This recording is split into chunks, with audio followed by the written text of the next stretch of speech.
Quando parliamo di prevenzione del carcinoma mammario facciamo riferimento a due livelli di prevenzione. La prevenzione primaria, ossia ridurre l'esposizione ai fattori di rischio per ridurre il rischio di ammalarsi di tumore alla mammella. Il secondo livello è la prevenzione secondaria, quindi tutte quelle strategie, compresa l'adesione allo screening mammografico, che aumentano la probabilità di fare diagnosi precoce, quindi nel complesso riducono la mortalità per carcinoma mammario, aumentando le chance di guarigione.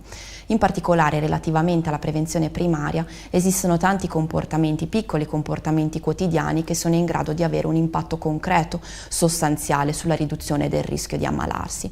Tra questi c'è senz'altro il controllo del peso corporeo.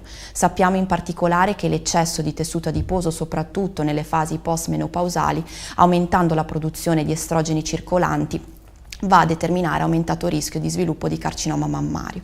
Ma non è solo una questione di controllo del peso corporeo, fondamentale è anche avere un'attività fisica regolare, 30 minuti di camminata veloce al giorno sono già considerati protettivi, una adesione ad una alimentazione equilibrata, ricca di fibre, frutta e verdura, astensione dal fumo di sigaretta e riduzione del consumo alcolico. Non esiste quindi un unico comportamento miracoloso, ma esistono tutta una serie di piccole scelte quotidiane che sommate definiscono nel complesso uno stile di vita protettivo.